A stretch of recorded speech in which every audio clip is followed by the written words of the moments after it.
Welcome back.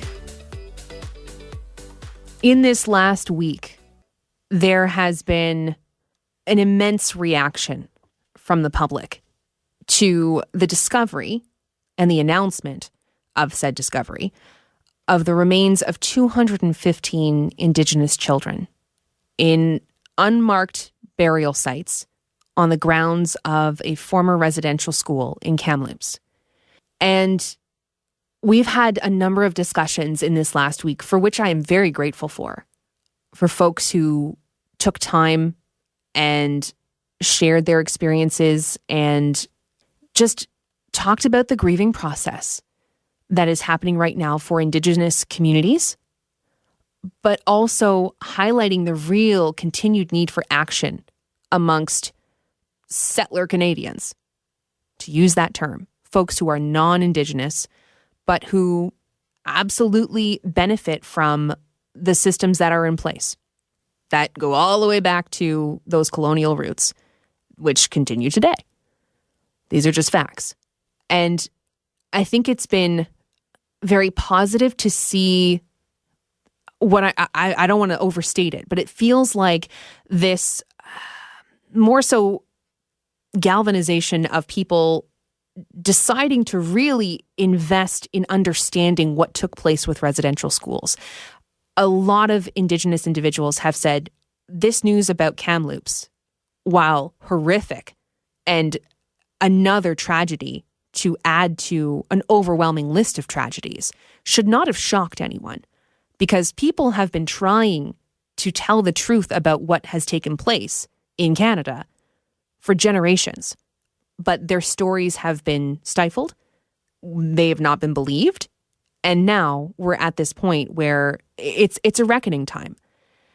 And it should not have taken this long for the public to really move as much as they are and trying to encourage that education process of themselves. And going back a number of years now to the Truth and Reconciliation Commission and its report and its findings, that report used the term genocide to describe what had happened to Indigenous peoples.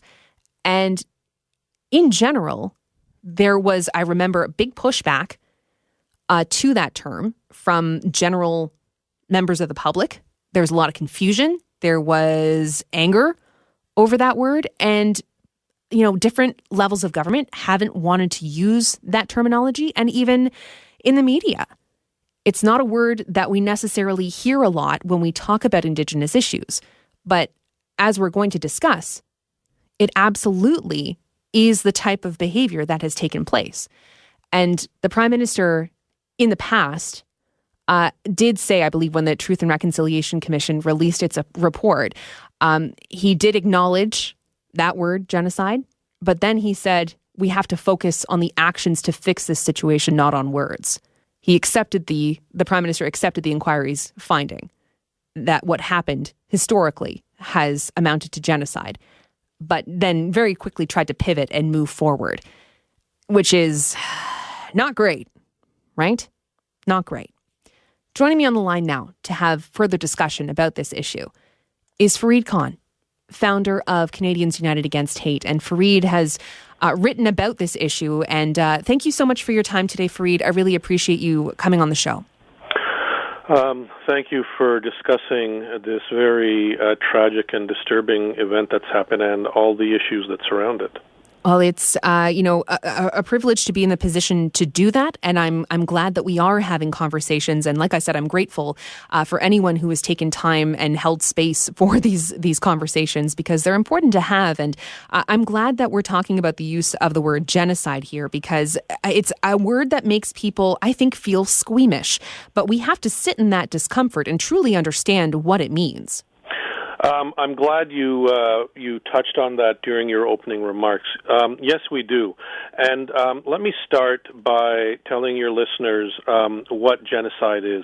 Genocide was defined under the Genocide Convention that the UN adopted. It was the first document and treaty that the UN adopted, and Canada had a hand in drafting that convention. And there are 5 criteria which constitute the crime of genocide. And I'd like to read those for you. Mm-hmm. This is a quote from the Genocide Convention. It's under Article 2. In the present convention, genocide means any of the following acts committed with the intent to destroy, in whole or in part, a national, ethnic, racial, or religious group. This includes killing members of the group, causing serious bodily or mental harm to members of the group, deliberately inflicting on the group conditions of life calculated to bring about its physical destruction in whole or in part, imposing measures intended to prevent births within the group, and forcibly transferring children of the group to another group. Now, since Confederation, Canada has committed, the Canadian government and the organizations that were involved in dealing with Indigenous people have committed every one of those crimes. So it is clearly genocide. There is no doubt about it. And we have to accept that, and we have to deal with it. And it's that facing of the truth that, as you said, we have to face it. We have to acknowledge it, because there's no hope for moving forward in any positive way if we don't reckon with the past. Very true. I'm sure that when in Germany, when they started dealing with the aftermath of the Holocaust, nobody really wanted to look at it and accept that they had a role to play in what happened. But they did, and they have come to the point where Germany has some of the strongest anti-racism laws in the world. And I think that Canada needs to look to the way that Germany dealt with the Holocaust and the way Jews were treated. Canada needs to take the same approach to dealing with the Indigenous genocide. And it's a genocide that happened over 500 years. Persecution and oppression, 500 years is what Indigenous Canadians faced. And even today they continue to face persecution and oppression. And Canada and its political leaders need to accept that, and they need to take action to address that so that we can actually have equality among all people. I'm glad that you addressed the fact that there are ongoing issues, because that's been a criticism I've seen, and a very valid one, when people look at the coverage and they say this isn't just in the past. There are issues even right now that still fall under those terms of that definition. And so I'm glad that you raised that, because it's important for everyone to understand this is not just historical. This is a living, ongoing issue for people within Indigenous communities.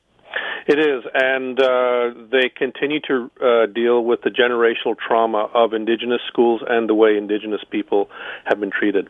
Now, I'd like to share with you and your listeners one story of many stories that I have read from an Indigenous survivor of residential schools. Mm-hmm. It's very brief, but and it is very disturbing as well.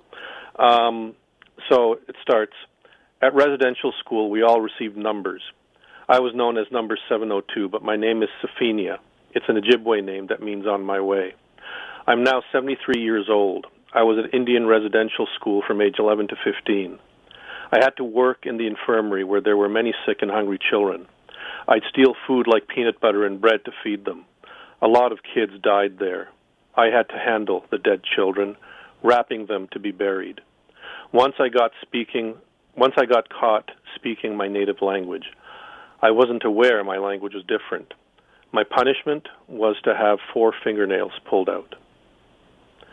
That's just one horror story, and there are thousands of horror stories that are even worse and more graphic than that one, that Indigenous survivors of residential schools have told to the Truth and Reconciliation Commission and other forums, and the Murder and Missing Indigenous Women and Girls Inquiry. Mm-hmm. And Canadians need to listen to these stories and think about how we're going to do things differently. I wholeheartedly concur. And Fareed, thank you for your time this afternoon in sharing, some discussion on this point and continuing to push this issue further into the light. So thank you so much. And I look forward to our next discussion. Well, thank you again, Jess. And there are, by the way, events happening across the country to honor and acknowledge not only the discovery of the 215 children's remains, but also to